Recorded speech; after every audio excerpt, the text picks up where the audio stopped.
Hello friends, you are in Proficiency Parse. I am Alok Srivastava. Welcome you from the bottom of my heart. In this video series, we are walking through PMBOK guide.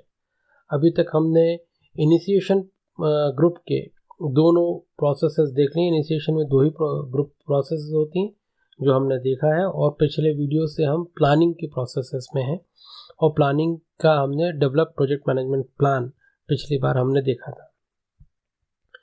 मुझे उम्मीद है कि आपने वो सारे videos देखे होंगे। यदि आपने नहीं देखे हैं तो मेरा आपसे निवेदन है कि सारे वीडियोस आप देखें ताकि आपकी तारतम्यता बनी रहे। और आज से हम शुरू करने वाले हैं चैप्टर 5 प्रोजेक्ट स्कोप मैनेजमेंट। दोस्तों, स्कोप होता क्या है? स्कोप यानी क्या? स्कोप का शाब्दिक अर्थ होता है विस्तार, क्षेत्र, कार्य क्षेत्र। तो प्रोजेक्ट का कार्य क्षेत्र क्या होगा, मैं आपको एक उदाहरण के थ्रू समझाता हूँ। मान लीजिए आपको अपने घर से किसी एक जगह पर, किसी पॉइंट ए पर जाना है, तो आप क्या करते हैं? एक टैक्सी बुक करते हैं। तो टैक्सी बुक करना भी एक एग्रीमेंट है। उस बुकिंग में उस जो टैक्सी ड्राइवर है उसका स्कोप क्या है, उसके प्रोजेक्ट का स्कोप क्या है? आपको अपने घर से पॉइंट ए तक पहुंचाना, ये उसका स्कोप है। क्या ऐसा हो सकता है, क्या ऐसा चलेगा क्या कि वो टैक्सी ड्राइवर आपको आपके डेस्टिनेशन पॉइंट से आधा किलोमीटर पहले ही छोड़ दे? हो सकता है? नहीं हो सकता। क्या ये हो सकता है कि आपको वो 1 किलोमीटर आगे ले जाके छोड़े और बोले सर मैंने तो आपके लिए ज़्यादा करके दिया? चलेगा क्या? नहीं। प्रोजेक्ट के और उसके जो एग्रीमेंट है उसमें उसको पॉइंट ए तक ही पहुंचाना है, ना उससे ज़्यादा ना उससे कम। सेम चीज, क्योंकि आपका एक टैक्सी का एक जगह तक पहुंचने का स्कोप बड़ा सीधा साधा है, आराम से समझा जा सकता है, लेकिन प्रोजेक्ट के स्कोप को समझने के लिए स्पेशलिस्ट की जरूरत पड़ती है, प्रोजेक्ट मैनेजर की जरूरत पड़ती है। उसको प्रोजेक्ट को समझना रहता है।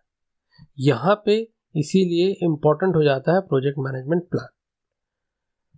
और प्रोजेक्ट मैनेजमेंट प्लान में scope management, Project scope management includes the processes required to ensure that the project includes all the work required and only the work required to complete the project successfully। अब मैंने देखिए इसको bold किया है, and only the work required, ना उससे ज़्यादा ना उससे कम। आप जानते हैं, आपने पिछले वीडियोस देखे हैं तो आपको पता होगा कि 3 कॉम्पिटिटिव कॉन्स्टेंट होते हैं, ट्रिपल कॉन्स्टेंट कहलाते हैं। कौन कौन से होते हैं? Scope, time and cost. यदि स्कोप बढ़ेगा, यदि आपने कार्य का विस्तार कर दिया, ज़्यादा कार्य करना शुरू कर दिया, ज़्यादा काम करना शुरू कर दिया, तो नेचुरली कॉस्ट भी बढ़ेगी और टाइम भी बढ़ेगा। लेकिन कॉस्ट तो तय है, तो टाइम भी तय है, तो स्कोप कैसे बढ़ सकता है? स्कोप को भी तय ही रहना पड़ेगा। और यही एक प्रोजेक्ट, इसका चैप्टर 5 में जितनी भी आपकी प्रोसेसेस आ रही हैं उनका काम ही यह है कि प्रोजेक्ट के स्कोप को चेक में रखना, उसको नियंत्रित रखना, ताकि वो बहुत ज़्यादा ना हो जाए, ज़रूरत से ज़्यादा ना हो जाए। ठीक है ना? इसमें कौन कौन से प्लान्स आती हैं? सबसे पहला है प्लान स्कोप मैनेजमेंट, फिर है कलेक्ट रिक्वायरमेंट, फिर डिफाइन स्कोप, क्रिएट WBS। ये चारों जो प्लान्स हैं, ये चारों जो प्रोसेसेस हैं, ये आती हैं प्लानिंग में। और इसके बाद की 2 जो प्रोसेसेस हैं, वैलिडेट स्कोप और कंट्रोल स्कोप, ये आती हैं monitor and control project management में आती हैं। मतलब जब हम मैनेजमेंट एंड कंट्रोल ग्रुप को हम जब स्टडी करते रहेंगे तब हम ये 2 प्रोसेसेस देखेंगे। फिलहाल हम क्या देख रहे हैं? प्लानिंग देख रहे हैं। दोस्तों, हम बात कर लेते हैं की कंसिडरेशन की। यहाँ पे 2 इम्पॉर्टेंट टर्म जो हैं वो आपको कॉइन किए जाएंगे पूरे प्रोजेक्ट मैनेजमेंट के पढ़ाई के दौरान भी और प्रोजेक्ट मैनेजमेंट के प्रोफेशन के दौरान भी। वो है प्रोडक्ट स्कोप और प्रोजेक्ट स्कोप। प्रोडक्ट स्कोप हरदम प्रोजेक्ट के स्कोप से ज़्यादा होता है, बड़ा होता है, उसका स्पान बड़ा होता है। प्रोडक्ट का स्कोप क्या होता है? प्रोडक्ट का स्कोप होता है प्रोडक्ट के फीचर और फंक्शन का कैरेक्टरिस्टिक्स, क्या फीचर और क्या फंक्शनैलिटी उस प्रोडक्ट में है, वो उसका स्कोप है। जबकि प्रोडक्ट का स्कोप, प्रोजेक्ट का स्कोप क्या होता है? उस फंक्शनैलिटी और उस फीचर्स को डिलीवर करना, उसको बनाना और उसको डिलीवर करना। एक बार डिलीवर कर दिया, प्रोजेक्ट का स्कोप खत्म। लेकिन क्या प्रोडक्ट का स्कोप खत्म होता है? नहीं, प्रोडक्ट का स्कोप चलता रहता है। इसको भी मैं आपको बड़ा अच्छे एक एग्जांपल समझाता हूँ। आप जिस शहर में रहते होंगे उस शहर में कोई ना कोई ब्रिज होगा जिसका कोई स्पेसिफिक रोल होगा। सपोज एक कोई ब्रिज है जो आपके रेलवे लाइन को क्रॉस करा के रेलवे स्टेशन में लैंड कराता है, होगा। जिस भी शहर में आप रहते हो एक ना एक ब्रिज तो होगा जो ये ऐसा कुछ काम कर रहा होगा। तो उस ब्रिज का स्कोप क्या है? उस ब्रिज का स्कोप ये है कि वो उस रेलवे लाइन को क्रॉस करा के रेलवे स्टेशन में आपको लैंड करा दे, ये उसका स्कोप है। लेकिन जब इसकी अवधारणा, जब इसकी प्लानिंग की गई होगी, ब्रिज को बनाने की प्लानिंग की गई होगी, तब तो वो प्रोजेक्ट में नहीं था, तब तो सिर्फ अवधारणा थी। उसके बाद उसका एक प्रोजेक्ट बना, प्रोजेक्ट चार्टर बना, उसके बिजनेस केस किया गया, बिजनेस स्टडी की गई, फिजिबिलिटी स्टडी की गई, फिर प्रोजेक्ट चार्टर बनाया गया, फिर प्रोजेक्ट पिक्चर में आया। जब प्रोजेक्ट पिक्चर में आया, इनिशिएट हुआ, तब जाके प्रोजेक्ट का स्कोप शुरू हुआ। प्रोजेक्ट के स्कोप में आपने क्या किया गया? कॉन्ट्रैक्टर ने वो एक ब्रिज को बनाया, कभी ना कभी बनाना शुरू किया और कभी ना कभी उसको ख़त्म किया। उसका एंड होना ज़रूरी है, जैसे कि आप जानते हैं प्रोजेक्ट का एक स्टार्ट डेट और एंड डेट होना ज़रूरी है, तभी वो प्रोजेक्ट क्लासीफाई कराएगा। तो किसी को स्टार्ट डेट थी और कभी ना कभी उसको डिलीवर कर दिया गया। तो क्या प्रोडक्ट का स्कोप ख़त्म हो गया? नहीं, प्रोजेक्ट ने वो उसकी जो फीचर्स और उसके जो फंक्शनैलिटी उसको डिलीवर किया। प्रोजेक्ट ने बनाया, ऐसा ब्रिज बनाया जो उसकी जो रिक्वायर्ड डिमांड थी उसको फुलफिल किया। अब कोई व्यक्ति उसको क्रॉस करके रेलवे स्टेशन में लैंड कर सकता है। तो वो उसने ऐसा प्रोडक्ट बना दिया प्रोजेक्ट ने। प्रोजेक्ट का स्कोप खत्म। लेकिन क्या प्रोडक्ट का स्कोप खत्म हुआ? नहीं हुआ। प्रोडक्ट का स्कोप तभी शुरू हुआ है। उसकी उम्र है, उसकी उम्र सपोज 50 साल 75 साल है, तो 75 साल तक वो काम करता रहेगा, अपने स्कोप को डिलीवर करता रहेगा, उसका लाइफ साइकिल खत्म नहीं होगा। अब जब लाइफ साइकिल की बात आती है तो लाइफ साइकिल जैसे आपने पिछले वीडियोस में देखे थे, तो लाइफ साइकिल होते हैं, प्रोडक्टिव लाइफ साइकिल भी हो सकता है, अजाइल बेस्ड लाइफ साइकिल भी हो सकता है, इटरेटिव भी हो सकते हैं, हाइब्रिड भी लाइफ साइकिल हो सकते हैं। और इस लाइफ साइकिल के हिसाब से ही स्कोप डिसाइड किया जाता है। यदि प्रेडिक्टिव या वाटरफॉल लाइफ साइकिल है तो सारी चीज़ें पहले तय की जाएंगी। यदि आपने लाइफ साइकिल वाले वीडियोस नहीं देखे हैं तो आप ज़रूर देखिए, क्योंकि ये इंपॉर्टेंट टॉपिक है।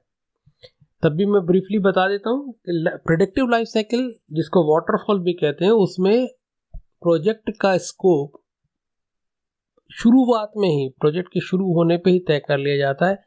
मतलब हम प्लानिंग करते हैं टिल एंड कि हमको फाइनल प्रोडक्ट क्या डिलीवर करना है।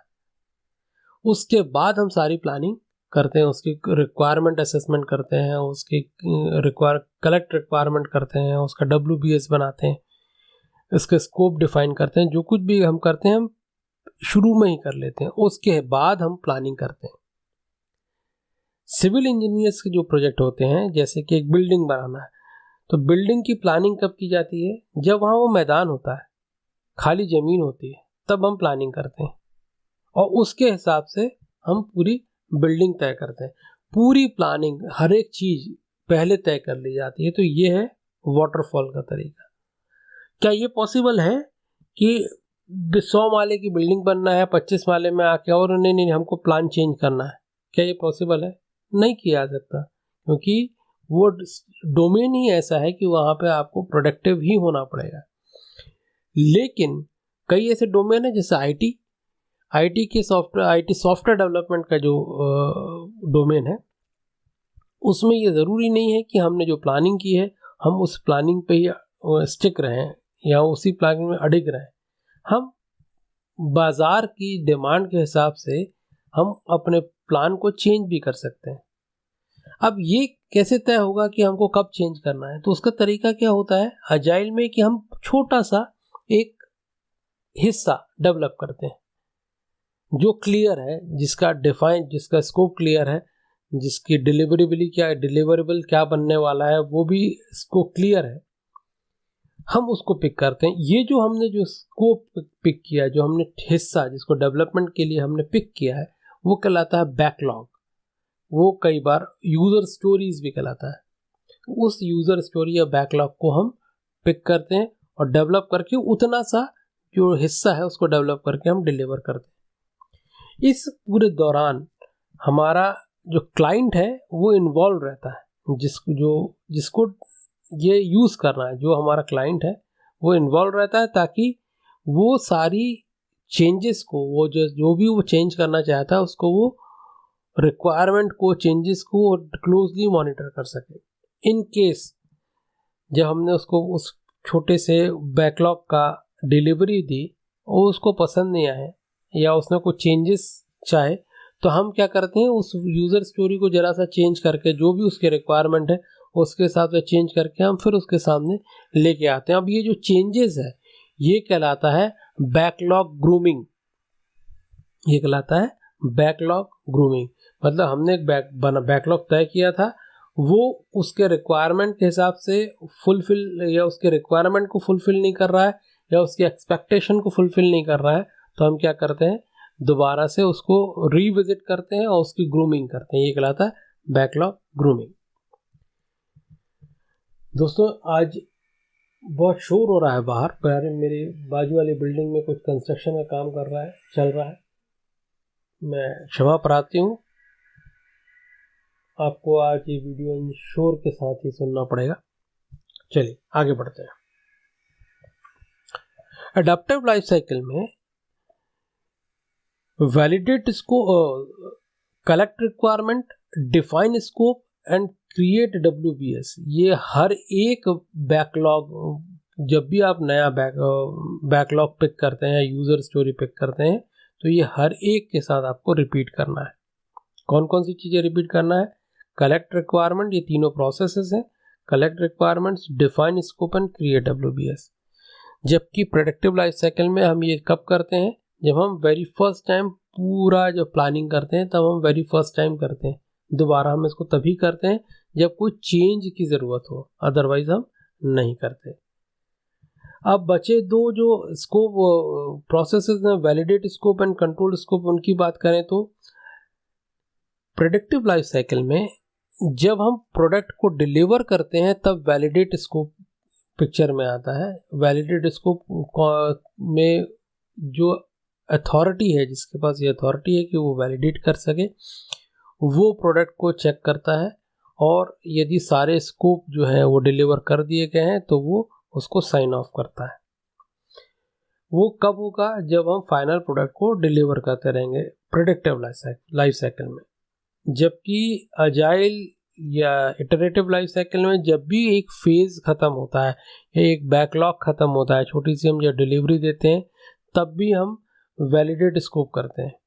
और रहा कंट्रोल स्कोप की बात, तो कंट्रोल स्कोप जो है वो थ्रू आउट द प्रोजेक्ट चलता रहता है। Through out the project on going process है, वो हरदम आपके पिक्चर में रहेगी।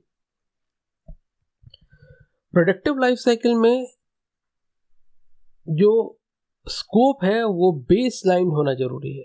बेस लाइन से मतलब है, आपने पुराने वीडियोस देखे होंगे तो मैंने आपको बताया था बेस लाइन क्या होता है, फिर मैं आपको बता देता हूँ। Predictive life cycle base line होती है। बेस लाइन में जो तीनों कॉम्पिटिटिव कांस्टेंट हैं उनका बेस लाइन होना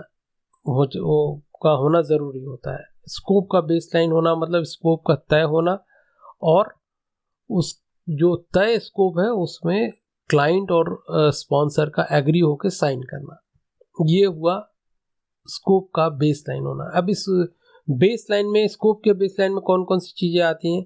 3 चीज़ें आती हैं। Scope, project scope statement, work breakdown structure and और आखिरी में WBS डिक्शनरी। दोस्तों ये तीनों के बारे में हम डिटेल में स्कोप के जो आगे के 3 वीडियोस आने वाले हैं उसमें हम डिटेल में इसके बारे में पढ़ेंगे। लेकिन ये तीनों का साइन एंड्रोस्ड वर्जन जो है वही बेसलाइन कहलाता है। वैलिडेट स्कोप का जो प्रोसेस है, वैलिडेट स्कोप के प्रोसेस में जो अथॉरिटी है वो उस प्रोडक्ट को चेक करके रिसीव करती है, उसकी डिलीवरी लेती है। जो भी अथॉरिटी है, वो प्रोजेक्ट मैनेजर भी हो सकता है, स्पॉन्सर भी हो सकता है। जिसके पास ये अथॉरिटी है वो उसकी डिलीवरी रिसीव करती है और ये चेक करती है कि जो स्कोप है वो डिलीवर हुआ है कि नहीं हुआ, अप्रूव, उसके बाद अप्रूव करके साइन करती है वैलिडेट स्कोप में। और एक दूसरा स्कोप होता है, दूसरा वेरीफाइड डिलीवरेबल्स। ये कंट्रोल क्वालिटी का आउटपुट है वो। ये हम जब कंट्रोल क्वालिटी देखेंगे तब हम देखेंगे जो कंट्रोल क्वालिटी का आउटपुट होता है उसमें आता है वेरीफाइड डिलीवरेबल्स, और ये वेरीफाइड डिलीवरेबल्स जो है वो वैलिडेट स्कोप के इनपुट में आता है। ये हम जब कंट्रोल वाला जो सेक्शन है वो देखेंगे तब हम इसके बारे में और डिटेल में समझेंगे। दोस्तों, ये इसके बाद हम बात करते हैं ट्रेंड्स एंड इमर्जिंग प्रैक्टिसेस की। आजकल कंपटीशन का ज़माना है और स्पेशलाइजेशन का भी ज़माना है। स्कोप को समझने के लिए कई बार हम विशेषज्ञ या कंपनीज विशेषज्ञ का इसका इस्तेमाल करती हैं, विशेषज्ञों को यूज़ करती हैं जो उस क्षेत्र के महारत होते हैं, उनका इस्तेमाल करती है ताकि वो स्कोप को बहुत अच्छी तरह डिफाइन कर सकें और स्कोप को बहुत अच्छी तरह डॉक्यूमेंट कर सकें। ये जो विशेषज्ञ कहलाते हैं, ये कहलाते हैं बिजनेस एनालिस्ट। बिजनेस एनालिस्ट आपके प्रोजेक्ट को और आपके प्रोडक्ट के स्कोप को एनालाइज करते हैं और उसकी सारी रिक्वायरमेंट्स को डॉक्यूमेंट करके प्रोजेक्ट मैनेजर को देते हैं। यहाँ पे प्रोजेक्ट मैनेजर और बिजनेस एनालिस्ट दोनों का इन सिंक होना बहुत ज़रूरी है ताकि प्रोजेक्ट के डिलीवरी में कोई इश्यूज ना आए। एक्चुअली डिलीवर किसको करना है? प्रोजेक्ट मैनेजर को करना है। स्कोप कौन डिफाइन कर रहा है? स्कोप डिफाइन कर रहा है बिजनेस एनालिस्ट। अब यदि मान लीजिए इन सिंक नहीं है, इन लोग एक दूसरे के साथ इनमें सामंजस्य नहीं है, तो डिलीवरी में नेचुरली प्रॉब्लम आएगा। यहाँ पे भी लिखा हुआ है जो मैं पढ़ के बता रहा हूँ आपको। The relationship between a project manager and a business analyst should be a collaborative partnership. A project will have a higher likelihood of being successful if project manager and business analyst fully understand each other's role and responsibility to successfully achieve project objective. यदि इन दोनों in sync है तो naturally ये सारी चीज़ें बहुत आसानी से की जा सकती हैं। अब टेलरिंग कंसिडरेशन, जैसा कि आप जानते हैं कि हर एक प्रोजेक्ट जो है वो यूनिक होता है। यदि प्रोजेक्ट यूनिक है तो आप जानते हैं 49 प्रोसेसेस हैं। 49 प्रोसेसेस को हर एक प्रोसेस जो है प्रोजेक्ट के साथ जो होने वाली है वो यूनिक होती है। यदि वो यूनिक है तो उनमें कुछ ना कुछ यूनिकनेस तो होगी, और वो यूनिकनेस है वो प्रोजेक्ट के टेलरिंग कंसिडरेशन में काम आती है। टेलरिंग कंसिडरेशन मतलब जो आपके पास प्रोसेसेस हैं उनको टेलर करना, उनको रिक्वायरमेंट के हिसाब से डिवाइड करना, ये टेलरिंग कंसिडरेशन में आएगा। कौन कौन से टेलरिंग कंसिडरेशन होते हैं? Knowledge and requirement management.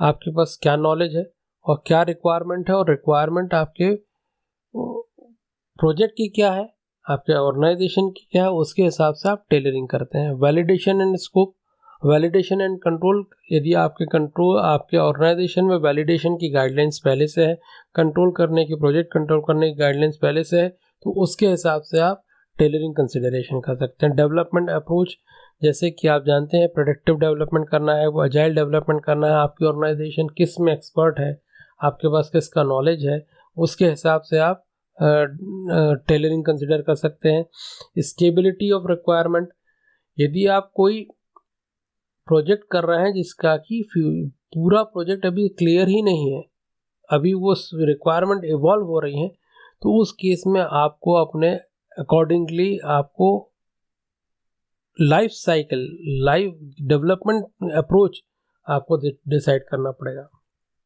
तो इस यहाँ पे भी आप टेलरिंग कंसिडरेशन को देख सकते हैं। यहाँ पे भी आपको टेलरिंग कंसिडरेशन आएगा। अब ऑर्गेनाइजेशन का गवर्नेंस, ऑर्गेनाइजेशन का गवर्नेंस क्या है, ऑर्गेनाइजेशन कैसे अपने आप को गवर्न करती है, उसकी क्या पॉलिसीज है, क्या प्रोसीजर है, क्या गाइडलाइंस है, उसके हिसाब से भी आप प्रोजेक्ट में टेलरिंग या कुछ कर्टेल या कुछ चीज़ ऐड कर सकते हैं। फाइनली अब हम आते हैं अडैप्टिव एनवायरनमेंट के बारे में बात करने के लिए। जैसा कि मैं आपको पहले से बताते आ रहा हूँ कि मार्केट और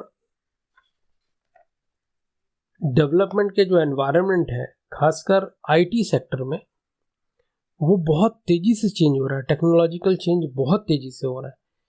तो आप ये तय नहीं कर सकते कि 1 साल या 2 साल डाउन इन द लाइन क्या चीज़ नई आ जाएगी और हमको क्या नया काम करना पड़ेगा। तो हम कोई प्रोजेक्ट ऐसा नहीं बनाना चाहती आज की तारीख में कंपनी, जो पहले से तय करके हम बैठ जाएं। सब अजाइल मोड में ही काम करना चाहती है। मतलब जितना छोटा सा पोर्शन दिख रहा है, जो क्लैरिटी जिसमें बहुत ज़्यादा है, उसको पिक करके, उसको डेवलप करके, उसको डिलीवर कर दें। उसके बाद आगे जैसे जैसे क्लैरिटी आती जाएगी वैसे वैसे हम डिलीवर करते चले जाएं। तो ये अजाइल मोड, और इसकी खूबियाँ भी है, उसके मतलब फ़ायदे भी हैं कि हम डिलीवर करते हैं और उसका तुरंत टेस्ट करके हमको रियल टाइम उसके रिजल्ट मिल जाते हैं कि हम सही दिशा में काम कर रहे हैं, नहीं कर रहे हैं, क्या ज़रूरत है, क्या ज़रूरत नहीं, पिन पॉइंट हम डिलीवरी करते हैं। लेकिन इसका ड्रॉबैक भी है। ड्रॉबैक ये है कि कभी एजाइल मेथोडोलॉजी से जो प्रोडक्ट डेवलप हो रहा है, उसका एंड क्या होगा, उसका एंड शेप क्या, फाइनल डिलीवरी क्या होने वाली है, वो पता ही नहीं रहता, क्योंकि वो इवॉल्व ही नहीं हुआ है अभी। तो वो अंडर डेवलपमेंट है और रिक्वायरमेंट अभी इवॉल्व हो रही। तो क्या हम डिलीवर करने वाले हैं, कब ये प्रोजेक्ट हमारा डिलीवर कंसीडर किया जाएगा, ये तय ही नहीं किया जा सकता। बड़ा ब्लर रहती हैं ये सारी चीज़ें। और उसके बरक्स प्रोडक्टिव में हर चीज़ क्लियर रहती है। हम डेवलपमेंट के पहले हम तय कर लेते हैं कि हमको क्या डिलीवरी देना हो, क्या फीचर होगा, वो कैसे काम करेगा, उसमें 100% क्लैरिटी रहती है। अब प्रोडक्टिव में नुकसान ये रहता है कि प्रोडक्टिव जो है वो चेंज के लिए ज़्यादा फ्रेंडली नहीं होता है। Productive life cycle change friendly नहीं, क्योंकि प्रोडक्टिव हमने पहले से डिज़ाइन कर लिया है, तो हम चेंज करना पसंद नहीं करते। जबकि अजाइल जो है वो चेंज फ्रेंडली होता है, बहुत इजीली चेंज में अडॉप्ट। छोटा सा स्प्रिंट, छोटा सा हमने बैकलॉग लिया है, उस बैकलॉग को हम चेंज कर सकते हैं। अब जब बैकलॉग की डिलीवरी हमने क्लाइंट को दिया, उसको लगा कि ये मेरे रिक्वायरमेंट को फुलफिल नहीं करता है, तो हम रिविजिट करते हैं बैकलॉग को, जो हमने बैकलॉग पिक किया था उसको, यूज़र स्टोरीज को। तो जब हम दोबारा से रिविजिट करके उसको चेंज करते हैं, या उसको अपने हिसाब से या रिक्वायरमेंट के हिसाब से जरा चेंज करते हैं, ये प्रोसेस कहलाता है बैकलॉग ग्रूमिंग। ये प्रोसेस कहलाता है बैकलॉग ग्रूमिंग। और बैकलॉग कई बार कहलाता है यूज़र स्टोरीज। User stories. तो दोस्तों, ये था प्रोजेक्ट स्कोप मैनेजमेंट प्लान। अगले वीडियो में हम देखेंगे प्लान स्कोप मैनेजमेंट, जिसमें हम स्कोप मैनेजमेंट प्लान का डेवलपमेंट कैसे किया जाता है और कैसे उसको डिफाइन, वैलिडेट और कंट्रोल किया जाता है, इसके बारे में समझेंगे। तब तक के लिए नमस्कार।